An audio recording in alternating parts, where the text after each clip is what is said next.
ఎవడ్రా నువ్వు? So so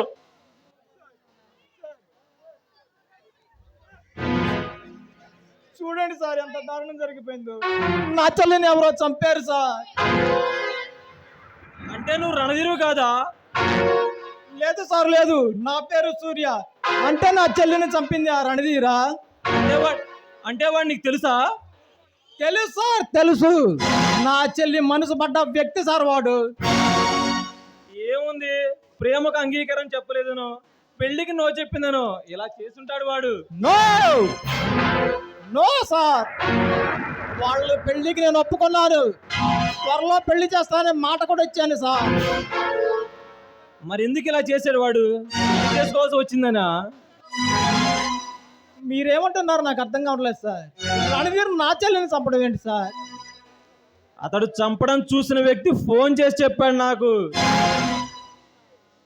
చూడండి సార్, ఒకవేళ మీరు చెప్పేదే నిజమే అయితే రణదేవ్, నువ్వు ఈ లోకంలో ఎక్కడున్నా నిన్ను వదిలిపెట్టరా ఈ సూర్య.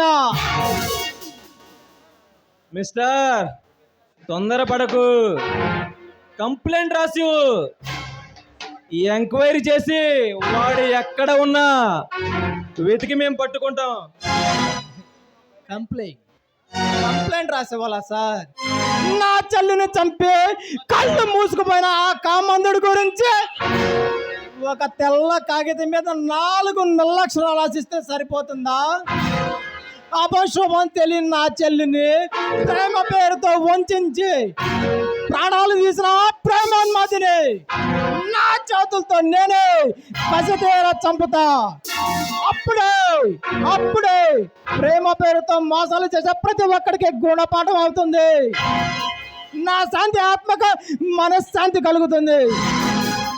మిస్టర్, నేరం నిరూపించడానికి, క్రిమినల్స్ ను పట్టుకోవడానికి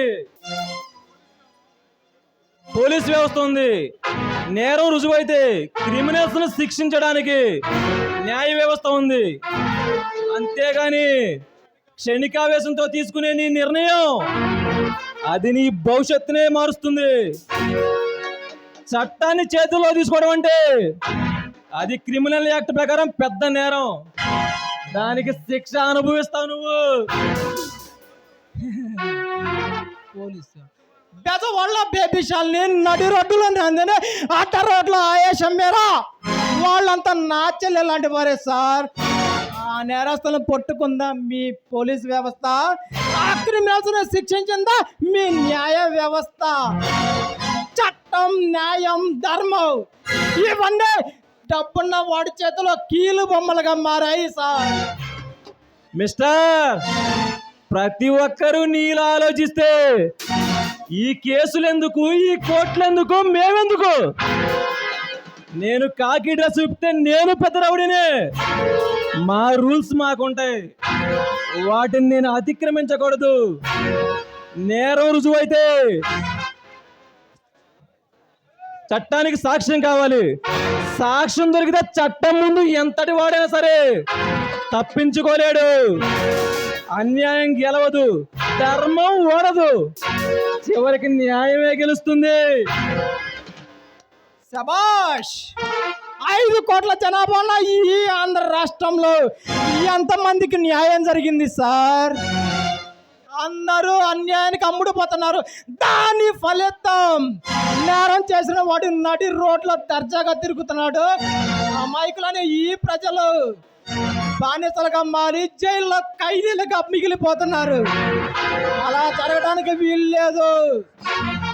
స్టాప్ ఇట్! నీలా వయసు వచ్చిన ప్రతి ఒక్క యువకుడు ఈ సమాజాన్ని మార్చాలనే తపంతో చిక్కుల్లో పడుతున్నారు. చివరికి నేరస్తులుగా మిగిలిపోతున్నారు. జీవితాలు నాశనం చేసుకుంటున్నారు. కని పెంచిన తల్లిదండ్రులకే పెను భారంగా మారుతున్నారు.